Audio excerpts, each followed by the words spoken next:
جہاں میں چند گھنٹے پہلے پھٹے پرانے کپڑوں میں سوجے ہوئے چہرے کے ساتھ سڑک کے کنارے کھڑی گاہکوں کا انتظار کر رہی تھی، ایک ویڈیو میں واضح طور پر دیکھی جا سکتی تھی، جہاں میں ایک سستی گاڑی والے کے سامنے ہاتھ جوڑ کر 4,000 روپے کے لیے گڑ گڑا رہی تھی۔ سرکان کے جاسوسوں نے پچھلے 2 گھنٹوں میں میری پوری ہسٹری، میرا پورا پس منظر نکال لیا تھا اور ہوٹل کے آس پاس یا اس گلی کے کیمروں کا ڈیٹا حاصل کر لیا تھا۔ پورے حال میں ایک زوردار ہنگامہ اور شور کھڑا ہو گیا۔ لوگ حقارت، نفرت، صدمے سے میری طرف دیکھنے لگے۔ خواتین نے اپنے منہ پر ہاتھ رکھ لیے۔ ایک سڑک چھاپ اور جسم فروش لڑکی، مراد اسے اپنی منگیتر بنا کر ہمارے بیچ لے آیا۔ یہ تو ہائی سوسائٹی کی توہین ہے۔ سرگوشیاں اب اونچی آوازوں اور کہکہوں میں بدل چکی تھی۔ میرے پاؤں تلے سے زمین نکل گئی، میری آنکھوں سے آنسو بہنے لگے۔ وہ پرانی لاچار زویا جو بھوک سے نڈھال تھی، دوبارہ میرے اندر جاگ اٹھی تھی۔ میرا لباس مجھے لوہے کی زنجیر کی طرح چبھنے لگا۔ مجھے لگا کہ اب مراد غصے میں آ کر مجھے یہیں چھوڑ کر بھاگ جائے گا یا اپنی عزت بچانے کے لیے مجھے دھکا دے دے گا۔ میں نے کانپتے ہوئے مراد کی طرف دیکھا۔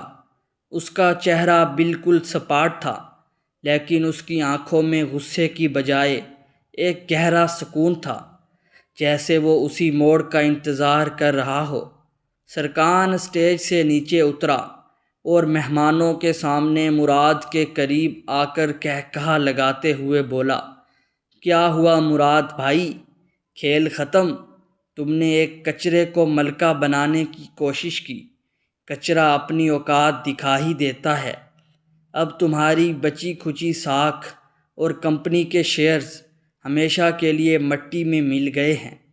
بازی پلٹ گئی اور سچ کا سامنا۔ مراد نے انتہائی اطمینان سے اپنے کوٹ سے سگریٹ نکالی، اسے سلگایا اور ایک گہرا کش لے کر دھواں سرکان کے منہ پر چھوڑ دیا۔ اس کے غیر متوقع رویے پر پورا حال خود سرکان دنگ رہ گیا۔ سرکان، مراد نے انتہائی دھیمی، ٹھوس لیکن پر اثر آواز میں کہا، جس کی گونج پورے حال میں سنائی دی، تم نے سوچا کہ تم نے مجھے ہرا دیا، تم نے سوچا کہ یہ تصاویر دکھا کر تم میری ساکھ خراب کرو گے۔ تم ہمیشہ سے احمق تھے اور احمق ہی رہو گے۔ تم شطرنج کے مہرے دیکھ رہے تھے اور میں نے پورا کھیل ہی بدل دیا۔ مراد نے اپنے کوٹ کی جیب سے ایک چھوٹا سا بلیک ریموٹ نکالا اور اسے دبایا۔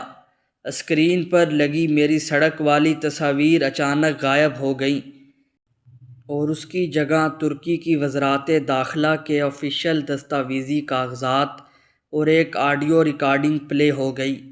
ریکارڈنگ لاؤڈ اسپیکرز پر گونجنے لگی۔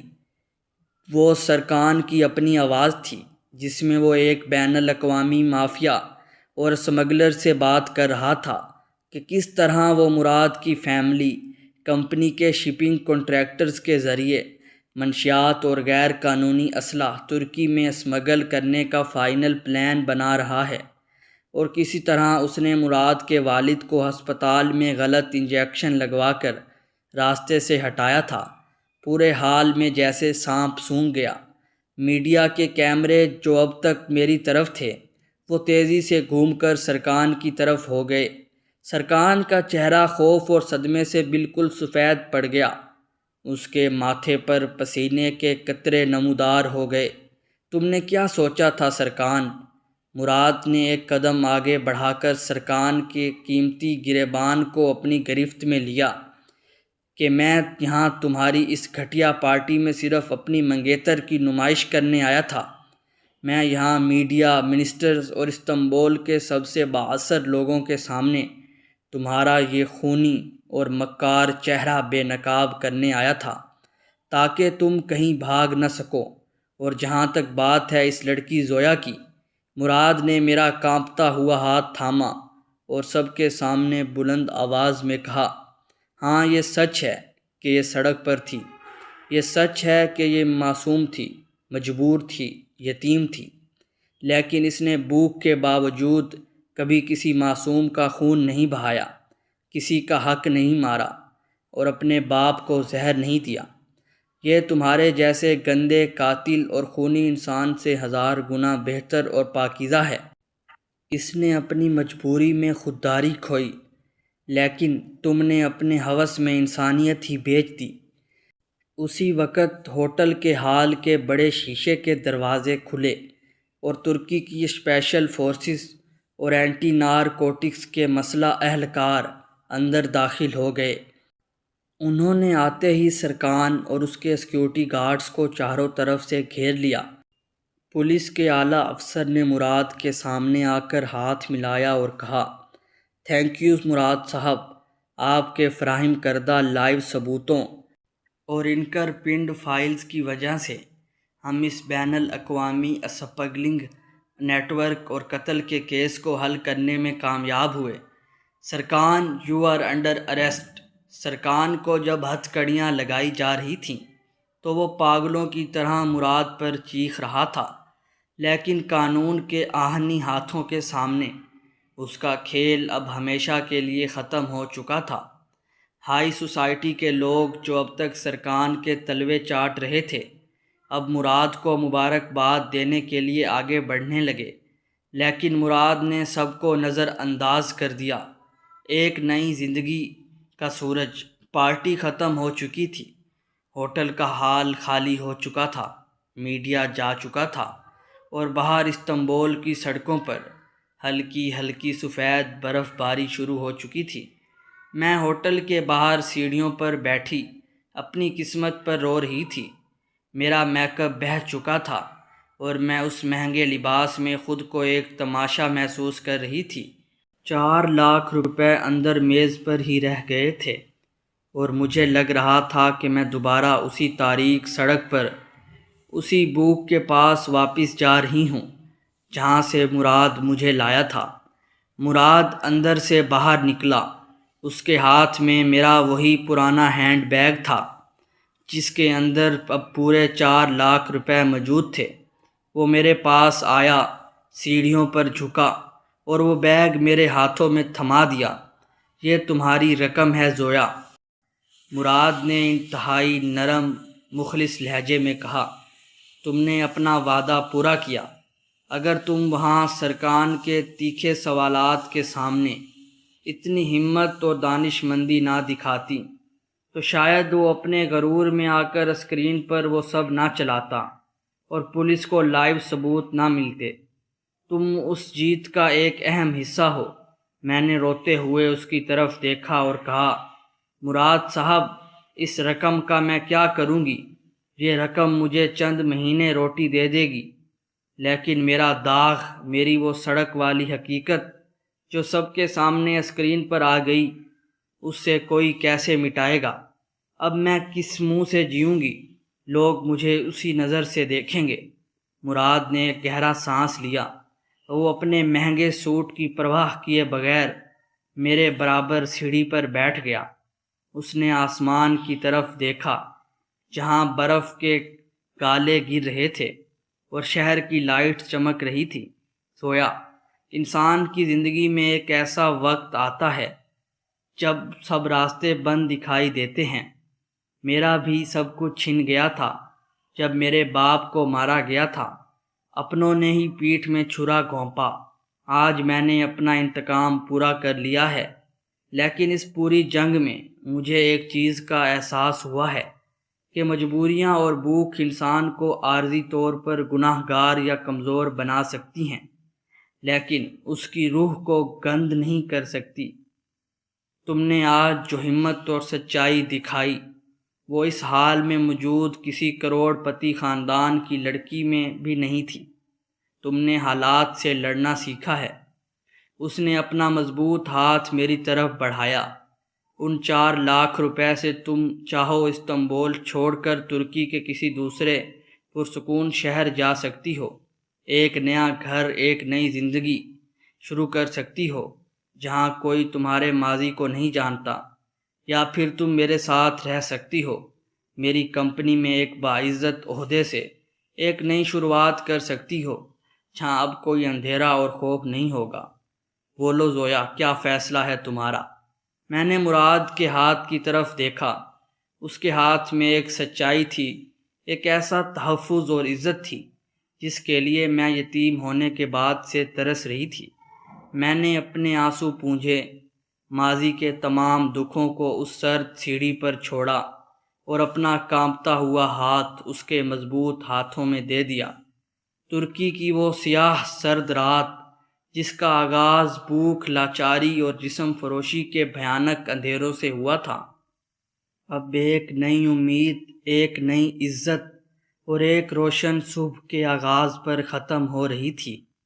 تقدیر نے سڑک کے کنارے کھڑی لڑکی کو ایک رات میں 4 لاکھ روپے، ایک نئی پاکیزہ زندگی دونوں عطا کر